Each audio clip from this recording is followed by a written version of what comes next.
जय श्री कृष्णा। एक बार फिर से स्वागत है आपका अपने YouTube चैनल पर। शरद पूर्णिमा हर साल आश्विन मास के शुक्ल पक्ष की पूर्णिमा तिथि को मनाई जाती है। हिंदू कैलेंडर के अनुसार पूरे वर्ष भर में 12 पूर्णमासी तिथियां होती हैं, जिनमें से शरद पूर्णिमा को सबसे शुभ और विशेष माना जाता है।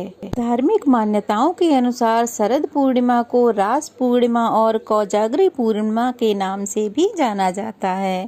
शरद पूर्णिमा के दिन भगवान श्री कृष्ण ने गोपियों के संग महारास रचाया था, इसीलिए इसे रास पूर्णिमा भी कहते हैं। और शरद पूर्णिमा की रात को माता लक्ष्मी पृथ्वी पर विचरण करती हैं, जिसे कोजागर पूर्णिमा के नाम से जाना जाता है। और क्योंकि चंद्रदेव इस दिन अपनी 16 कलाओं से युक्त होते हैं, इसलिए आकाश से इस दिन अमृत की वर्षा होती है। यही कारण है कि शरद पूर्णिमा की रात को आकाश के नीचे खीर रखते हैं। तो चलिए आज की वीडियो में जानते हैं साल 2024 में शरद पूर्णिमा कब है, व्रत कब रखना है, स्नान दान कब करना है और शरद पूर्णिमा की रात चंद्रमा की किरणों में खीर रखने का सही समय क्या है। पूर्णिमा तिथि प्रारंभ होगी 16 अक्टूबर बुधवार रात 8:41 से और पूर्णिमा तिथि समाप्त होगी 17 अक्टूबर गुरुवार शाम 4:56 पे। अब क्योंकि इस बार पूर्णिमा की तिथि 2 दिन तक रहने वाली है, लेकिन 16 अक्टूबर को रात में सूर्यास्त के बाद से पूर्णिमा की तिथि प्रारंभ होगी, इसलिए बुधवार को पूर्णिमा का व्रत या स्नान दान नहीं किया जाएगा। लेकिन 16 अक्टूबर को सारी रात पूर्णिमा की तिथि रहेगी, तो ऐसे में आप बुधवार की रात 8:40 से लेकर मध्य रात्रि तक चंद्रमा की रोशनी में खीर रख सकते हैं। और उदया तिथि के अनुसार इस बार 17 अक्टूबर गुरुवार को शरद पूर्णिमा का व्रत स्नान दान किया जाएगा। और क्योंकि शरद पूर्णिमा के ठीक अगले दिन से पवित्र कार्तिक मास प्रारंभ हो जाता है, तो ऐसे में कार्तिक का स्नान भी 17 अक्टूबर गुरुवार से ही प्रारंभ किया जाएगा। क्योंकि 17 अक्टूबर गुरुवार को शाम को चंद्रोदय से पहले ही पूर्णिमा तिथि समाप्त हो रही है, फिर भी आप पूर्णमासी का व्रत 17 अक्टूबर को ही रखेंगे और शाम को चंद्रोदय होने पर चंद्रमा की पूजा करके उनको अर्घ देके अपने व्रत का पारण करेंगे। 17 अक्टूबर गुरुवार को सूर्योदय होगा सुबह 6:28 पे, सूर्यास्त होगा शाम 5:55 पे, ब्रह्म मुहूर्त रहेगा सुबह 4:52 से लेकर 5:40 तक, अमृत काल रहेगा दोपहर 2:14 से 3:38 तक। अमृत काल श्री सत्यनारायण भगवान की कथा करने के लिए या अन्य कोई उपाय करने के लिए बहुत ही उत्तम समय है। और राहु काल दोपहर 1:30 बजे से 3 बजे तक रहेगा, जो कि अशुभ मुहूर्तों में गिना जाता है। अब जानते हैं शरद पूर्णिमा की पूजा के शुभ मुहूर्त। तो सुबह की पूजा का मुहूर्त रहेगा सुबह 5:08 से 6:23 तक। शाम की पूजा का मुहूर्त रहेगा शाम 5:49 से 7:05 तक। अभिजीत मुहूर्त सुबह 11:49 से 12:35 तक। और गोधूली बेला रहेगी शाम 5:49 से 6:14 तक।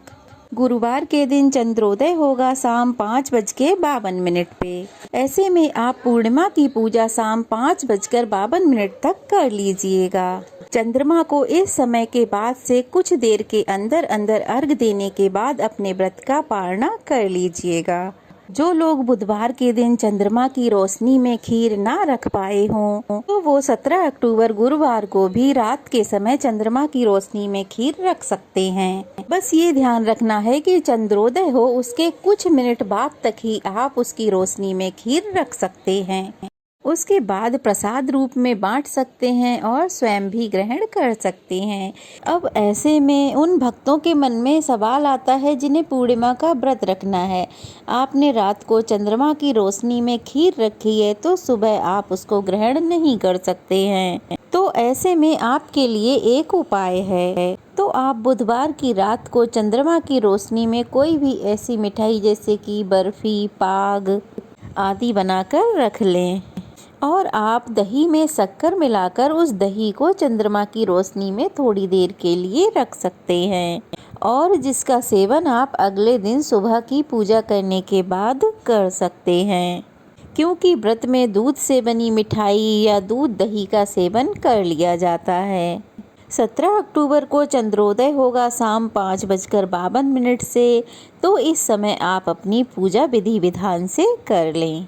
ध्यान रखिएगा, क्योंकि इस समय पूर्णिमा की तिथि समाप्त हो चुकी होगी, तो व्रत का पारण करते समय आप ज़्यादा समय ना लगाएं और आप इस समय के आसपास भले ही थोड़ी देर के लिए ही सही खीर बनाकर चंद्रमा की रोशनी में रख सकते हैं। पूर्णिमा का व्रत चंद्रमा की पूजा के बिना अधूरा होता है, तो पूरे विधि विधान से चंद्रदेव की पूजा अर्चना करें। अगर बादल होने के कारण आसमान में चंद्रमा दिखाई ना दे, तो भगवान शिव के मस्तक पर जो चंद्रमा विराजमान है, उन्हीं के दर्शन करके आप अपनी पूजा अर्चना कर लें और अपने व्रत का पारणा कर लेना चाहिए। इस दिन भूले से भी लहसुन प्याज या तामसिक भोजन ग्रहण नहीं करना चाहिए और अगर हो सके तो इस दिन सभी भक्तों को भगवान श्री सत्यनारायण भगवान की कथा का पाठ दोपहर के समय जरूर करना चाहिए। पूरे विधि विधान से चंद्र देवता की पूजा करें और चंद्र देवता को समय पर अर्घ दें, समय पर अपने व्रत का पालना करें, जो उपाय बताया है वो भी करें और चंद्रदेव की रोशनी में खीर रखें और उसको प्रसाद रूप में स्वयं भी खाएं और अपने परिवारजनों को भी खिलाएं। ये थी आज की वीडियो, कैसी लगी ज़रूर बताइएगा। जानकारी अच्छी लगी हो तो कमेंट्स कीजिए, वीडियो को शेयर कीजिए, लाइक कीजिए, नए हैं तो चैनल को सब्सक्राइब कीजिए। चलिए फिर मिलते हैं, तब तक के लिए जय श्री कृष्णा।